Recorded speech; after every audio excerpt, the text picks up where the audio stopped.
हमने काम किए, उत्तराखंड के चौमुखी विकास के लिए हमको क्या करना चाहिए, तो उस ओर हम आगे बढ़े हैं और बढ़ रहे हैं। माननीय प्रधानमंत्री मोदी जी की विशेष कृपा दृष्टि इस उत्तराखंड पे है कि वो भी चाहते हैं यहाँ का चौमुखी विकास हो। 4 धाम प्रोजेक्ट है, ऑल ओवर रोड है, भारतमाला रोड है, रेलवे है, ये सब चीजें जो दिख रही हैं। लेकिन साथ साथ प्रदेश के उसमें भी हमको क्या करना, तो मेरा जो प्राथमिक अपनी एक विशेष व्यक्तिगत जो सोच है रही है कि यहाँ का स्वास्थ्य और शिक्षा और सड़कें, पानी, ये सब चीजें ठीक हों और साथ में पलायन को भी हम लोग रोकने का काम करें। तो इन सब को देखते हुए इन 3-4 दिन जो मुझे मिले हैं यहाँ, तो मैंने सीधे सीधे वर्चुअल मीटिंगें की हैं। एक दिन में 2-2, 3-3 मीटिंगें भी मैं कर रहा हूँ सारे अधिकारियों ब्यूरोक्रेट के साथ में, और हर विभाग का फीडबैक लेते हुए उनको निर्देशित भी करने का काम मैंने किया है। क्या होना चाहिए उस फील्ड में, उस विभाग के अंदर, तो जो आम जन के उसमें हो, विकास से जुड़ा हुआ इस तरह का, तो कुछ अलग अलग विभाग। आज भी 4 बजे एक और मीटिंग है, तो मैं यहाँ भले अलग हूँ लेकिन बैठा नहीं हूँ, काम कर रहा हूँ, वर्क कर रहा हूँ वर्चुअल पूरी तरह से। तो पूरी तरह फाइलें और अन्य जो भी मुझे निर्देशित करना है, जो भी अपना वर्किंग करना है, उसमें लगा हूँ। अभी मैंने स्वास्थ्य की बात की है, तो स्वास्थ्य की दृष्टि से भी मेरे सामने पहला जो ये है प्राथमिक स्वास्थ्य, क्योंकि कोविड है, कोरोना है, और एक समय 0 हो गया था, लेकिन अब फिर थोड़ा सा शुरू हुआ है। उसके लिए भी हमने यही कहा कि भारत सरकार की गाइडलाइन है, उसका हमको पालन करना चाहिए, 100% पालन करना चाहिए। ऐसा मेरा आपके माध्यम से भी सबको, आम जनता को, मास्क लगाएं, सैनिटाइज का उपयोग करें, बार बार साबुन से हाथ धोएं, ऐसा एक जो करना चाहिए, तो वो हमने कहा है।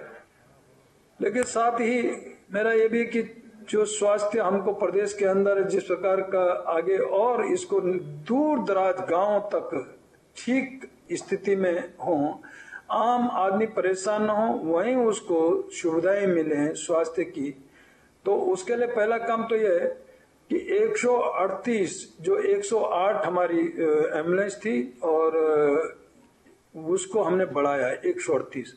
ऐसे 250 के लगभग इसकी संख्या जाती है पूरे प्रदेश के अंदर। ये अभी हमने तत्काल 138 की स्वीकृति दी है और वो किया है। साथ ही मेडिकल कॉलेज, ये भारत सरकार का है कि हर डिस्ट्रिक्ट में एक मेडिकल कॉलेज होना, क्योंकि मैं जब पटल पे आया भारत सरकार के उसमें, तो उस समय मैं उस सदन में भी था, ये भी मुझे सौभाग्य मिला उसको पास कराने का कि हर जिले में एक एक मेडिकल कॉलेज हो, और आज वो उत्तराखंड के अंदर भी फलीभूत हो रहा है। ऐसे 3 जिलों में जो शुरुआत उसमें प्रक्रिया में है, रुद्रपुर, हरिद्वार, पिथौरागढ़, अल्मोड़ा आचार संहिता लग गई है, इसलिए वो अभी उसके बारे में हम कुछ कहेंगे नहीं, वो बाद में कहेंगे।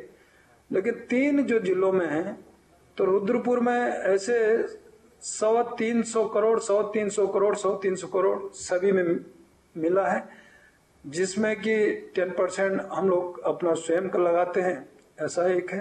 बाकी भारत सरकार वह संस्तुति हमने भेजी, वो स्वीकृति मिली है। लेकिन रुद्रपुर का कल ही मैंने परसों जाकर के 50 करोड़ रुपया अवमुक्त कर दिया है, जो चालू हो जाएगा। अभी मैंने कल जो मीटिंग मेरी रही स्वास्थ्य विभाग की दृष्टि से, ये तीनों मेडिकल कॉलेज 3 साल के अंदर ये तैयार हो जाएंगे, जिनमें पूरी तरह से डॉक्टर, सब तरह नर्सें या अन्य सारी मशीनें, सब चीजें प्रक्रिया में शुरुआत में आ जाएंगी। जब से अभी शुरू होगा तो 3 साल के अंदर ये सब तैयार होकर हमको मिल जाएगा तीनों। जैसे मैंने अल्मोड़ा कहा, तो अल्मोड़ा आचार संहिता, इसलिए उसके बारे में कुछ कहूंगा नहीं, वो आगे जब होगा। तो ऐसी एक चिकित्सकों की भर्तियां भी हमने तत्काल, मैंने कल ही कहा कि ये भर्तियां शुरू हो जानी चाहिए, इस पर प्रक्रिया जारी हो जानी चाहिए, क्योंकि डॉक्टरों का बहुत बड़ा अभाव है। तो ऐसे 403 चिकित्सकों का चयन है और ये स्वास्थ्य विभाग की ओर से तत्काल होने जा रहा है। और मुझे लगता है कि जो पहाड़ों में यानी पर्वतीय दूर दराज के क्षेत्रों में डॉक्टरों की जो स्थिति हमारे सामने की, हॉस्पिटल कई जगह डॉक्टर नहीं है, तो भरपाई भी पूरी हो जाएगी, उसको हम करेंगे। और भी अन्य क्षेत्र से लेकर 403 चिकित्सक, तो जल्दी इसमें हमने कहा स्वास्थ्य विभाग को कि इसको तुरंत चालू करें। ऐसे 21 प्रोफेसरों का मेडिकल कॉलेज हेतु ऐसा चयन प्रक्रिया प्रारंभ कर दी गई है। 92 असिस्टेंट प्रोफेसरों का ऐसा चयन मेडिकल कॉलेज के हेतु भी यह भी प्रक्रिया प्रारंभ की है। 38 एसोसिएट डॉक्टरों का ऐसे प्रोफेसरों का चयन भी मेडिकल कॉलेज के लिए चयन शुरू किया है। ऐसे 2600 नर्सें की भर्ती का प्रक्रिया भी मैंने कल ही कहा कि इसको तत्काल शुरू करें और शायद कि अप्रैल माह में इसकी जो भी है प्रक्रियाएं, परीक्षा आदि का काम शुरू होगा अंत तक। तो ये मैंने स्वास्थ्य विभाग की जब बैठक ली है और उसके बाद जब समीक्षा ये सारी चीजें, तो इसका निर्देशित किए हैं, ये तत्काल ये सारी चीजें होने वाली हैं।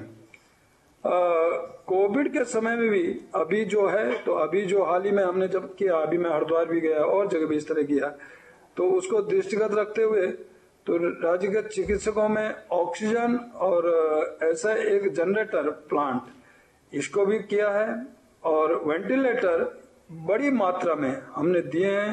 ऑक्सीजन बेड, आईसीयू, ये सारा कुछ, तो ये सभी जिलों में जो हमारे जनपद हैं उनमें हमने ये सब किया है।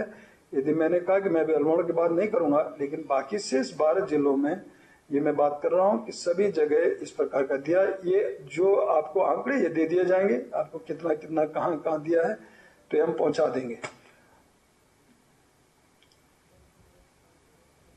बाकी जो मैंने इन 3-4 दिनों में हमने कुछ इशू लिए थे, मुद्दे लिए थे, तो विषय तो बोल ही गए, आप लोगों के सामने विषय आए हैं। जब से हमने 4-5 बिंदुओं पे एक्शन लिया है, कुछ और विकास की दृष्टि से भी आगे कुछ काम किए हैं और आगे हमारा फ्यूचर प्लान तो पर्यटन की दृष्टि से भी है, उसको भी हम कैसे आगे बढ़ाएंगे, क्योंकि यहाँ का जो आर्थिक दृष्टि से भी और मैं कह सकता हूँ कि पलायन को रोकने के लिए भी एक बहुत बड़ा हमारे सामने ये पर्यटन और तीर्थाटन, तो इसको संवारने का काम भी हम लोग करेंगे और कैसे इसको आगे इसकी दिशा सुधारनी है, ठीक करना है, इस और हमारा ध्यान है। इसके लिए मैं जल्दी फिर आगे अग्रिम बैठकें कार्यक्रम हम लोग करेंगे, तो उस और हम बढ़ेंगे।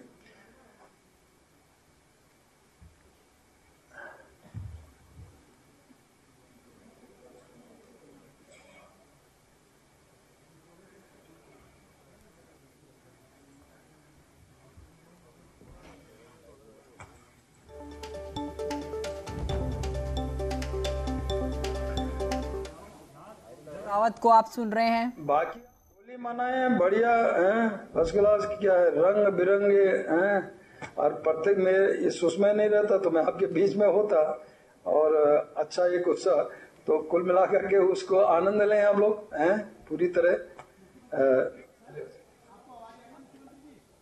या जी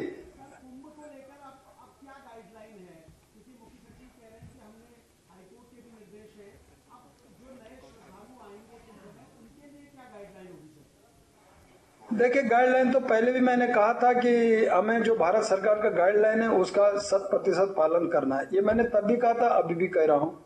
मास्क लगाना है, सैनिटाइज का प्रयोग करना है, और इसके लिए हमने जो बॉर्डर है, आपका देहरादून की तरफ से जाएंगे तो रायवाला उधर, आपका बिजनौर की तरफ से आएंगे तो उधर की तरफ आपका श्यामपुर आदि, इधर भादराबाद नीचे की तरफ से आएंगे दिल्ली तो भादराबाद की तरफ, ऐसे सभी जगह हमने ये सेंटर बना दिए हैं और इन सेंटरों में पर्याप्त मात्रा में सैनिटाइज होगा और मास्क होंगे, लाखों की संख्या में हमने रखे, लाखों की संख्या में ये सब व्यवस्थाएं मैंने किए वहां पिछले दिन जब मैं गया था और मैंने वहां निरीक्षण किया, और ये सब निरीक्षण के साथ साथ बैठक भी ली मैंने कुंभ की दृष्टि से सारे अधिकारियों की जितने भी थे, और इवन सेक्रेटरी भी उस कुंभ को लेकर जो देख रहे हैं, और कमिश्नर और अन्य सारे लोग, तो उसमें भी मैंने ये उनको गाइडलाइन दिया है, ये सब होना चाहिए, किसी भी प्रकार का कोई कमी नहीं होना चाहिए। दूसरा, साधु संत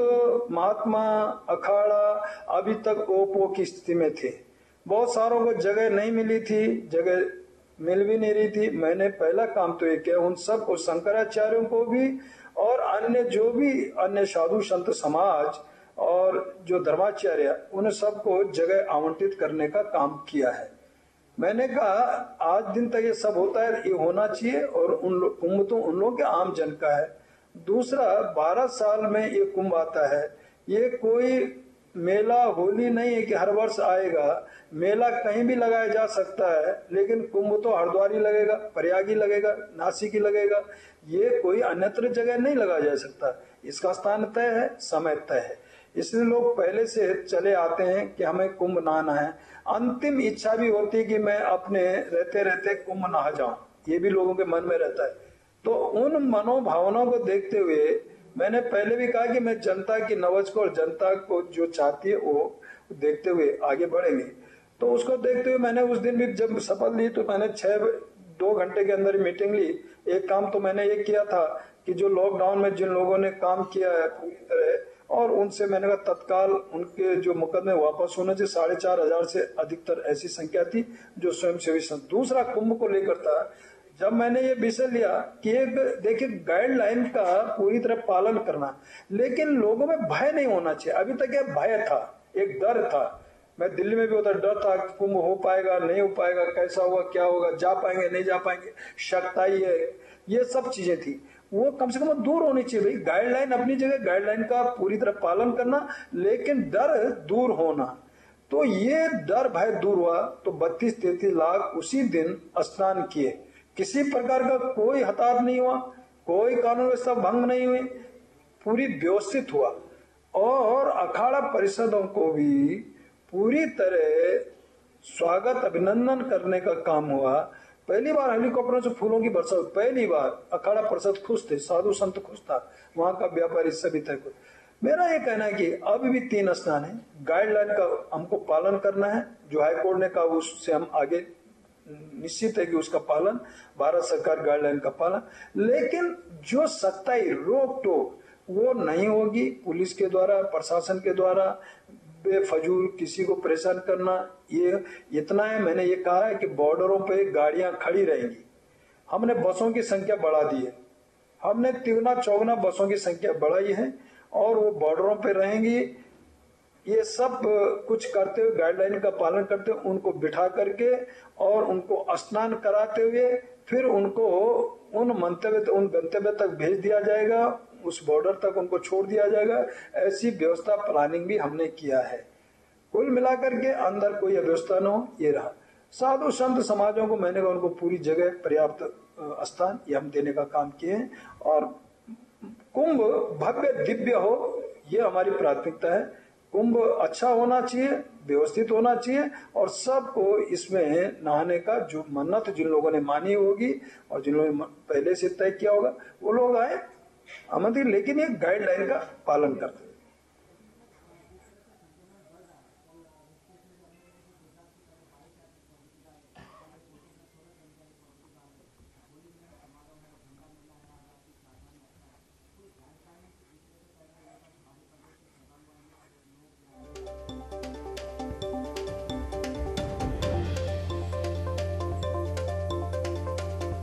निश्चित है, मैंने कहा कि जैसे जैसे ये अभी फिर दोबारा से शुरू हुआ है कोरोना का, और ये पॉजिटिव भी बहुत जगह इस तरह का, तो इसके लिए हमने अभी कर रहे हैं जल्दी से कि कैसे करके लोगों को, जो प्रदेश महाराष्ट्र है, गुजरात है, इंदौर है, मतलब ऐसे जो चिन्हित हम लोग कर रहे हैं, और उन चिन्हित स्टेटों का या उन स्थानों का, उन सिटी को चिन्हित करते हुए उसके लिए हम अभी तय करने वाले हैं कि उनको बिना चेकिंग के और वो अपना नेगेटिव लेकर आए और तभी अंदर घुसे, बिना उसके उनको अनुमति नहीं होगी। ये हम करने जा रहे हैं।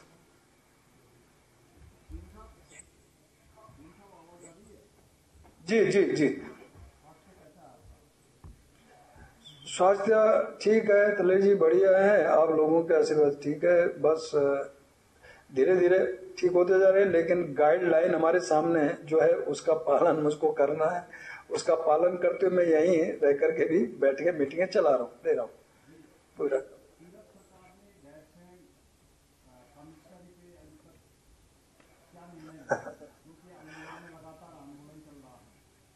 देखिए, अभी अलग बात है कि जिनको आंदोलन करना है उसको तो मैं कह नहीं सकता कि मत करो करो, जो भी है, क्योंकि चुनाव भी नजदीक है, इसलिए सबको कुछ ना कुछ मुद्दे इशू चाहिए होते हैं। और लेकिन मैंने स्पष्ट कहा है कि गैरसैंण कमिश्नरी पे मैं विचार कर रहा हूं, और निश्चित है जो जन भावनाएं कहती हैं वही मैं करूंगा। गैरसैंण जो कमिश्नरी है मैंने विचाराधीन किया है, वो ओके नहीं हुआ, प्रस्तुत कुल मिलाकर उसको मैं जनता की आवाज पे, और उसको मैंने कहा जो वो चाहते वो करेंगे, और मैंने कह दिया है। तो इसका आपको समझ लेना चाहिए कि क्या हम करने जा रहे हैं। मैंने कह दिया ना, ये समझ लेना चाहिए प्रक्रिया है, और उस प्रक्रिया को मैंने कहा विचाराधीन है। अभी वो शासनादेश जारी नहीं है, उसको मैंने किया नहीं है, वो रोका है, वो विचाराधीन है। और निश्चित है मैंने कहा कि जनता की जो आवाज है और वही मैं करूंगा, उससे हट करके नहीं करूंगा। बाकी आंदोलन करते रहे, उससे क्या है। मैंने जब कह दिया पहले ये इशू भी मेरा पहले ही का था शुरू में। जी जी, नमस्कार जी, धन्यवाद।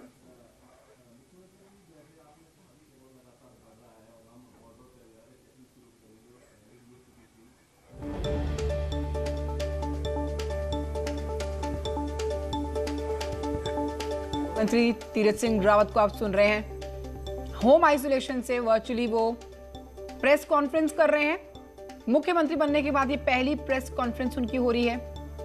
कोविड पाए जाने के बाद से होम आइसोलेशन में है, और देहरादून से लाइव आप उनको सुन रहे हैं। तमाम अब तक के किए गए कामों के ऊपर चर्चा की जा रही है। पहले कहा कि ऐसे स्थान चिन्हित करेंगे, हम पूरी तरह लॉकडाउन नहीं करने वाले हैं, ना ऑन लॉकडाउन करने वाले हैं। जहां जहां जिन शहरों में और जिन स्टेटों में ऐसी स्थिति बनी हुई है, वहां उन्होंने खुद ही लॉकडाउन कर दिया और कंटेनमेंट जोन कर दिया। तो उन स्थानों को चिन्हित करते हुए उन पे रोक लगाएंगे। बाकी शेष पे अपना रिपोर्ट लेकर आगे बढ़ते रहेंगे, यात्रा चलती रहेगी, कोई ज्यादा रोक टोक नहीं होगी।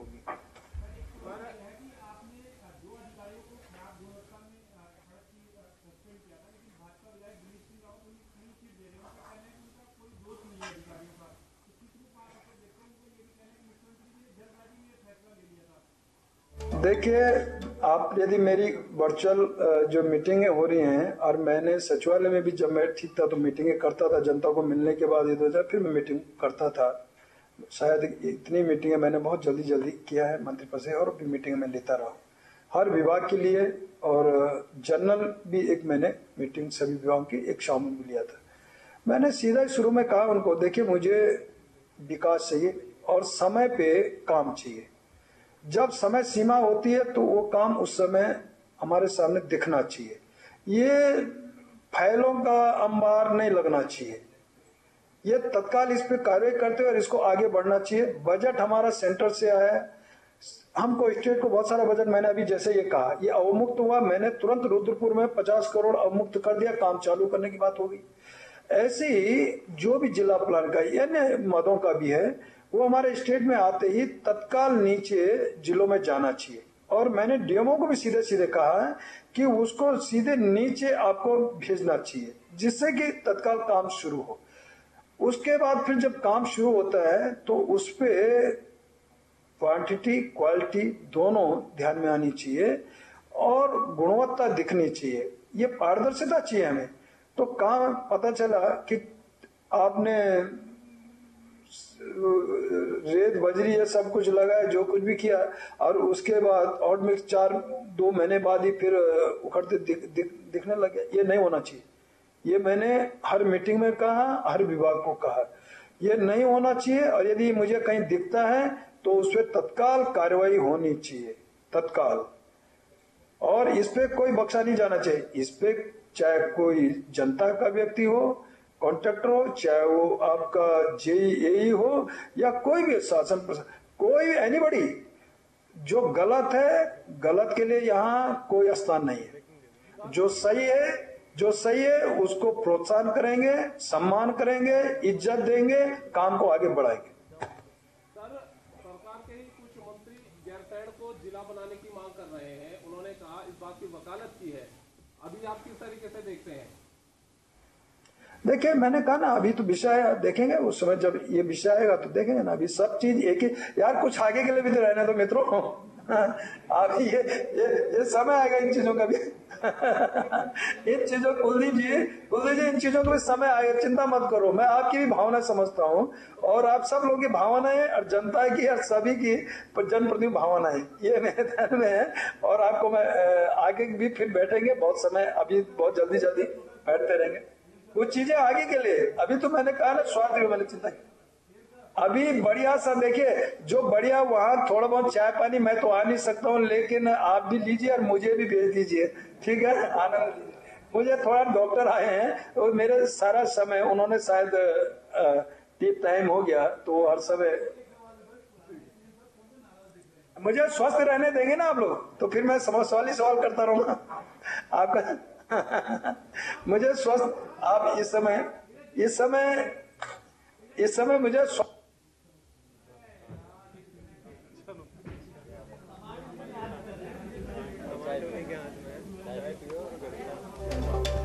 तीरथ सिंह रावत को आप सुन रहे थे, होम आइसोलेशन में है और 10 बड़ी बातें आप देख रहे हैं उनकी इस पूरी प्रेस कॉन्फ्रेंस की, और हर एक मुद्दे पर जवाब उन्होंने दिया है।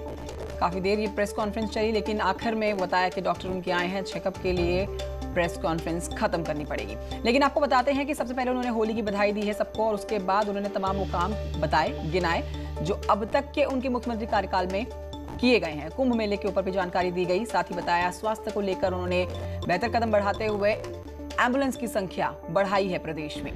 और कुंभ की बात की जाए तो कोविड जिस तरह से बढ़ रहा है उसको लेकर जो गाइडलाइंस जारी की गई हैं कुंभ समारोह में, वो भी जानकारी देते हुए तीरथ सिंह रावत नजर आए।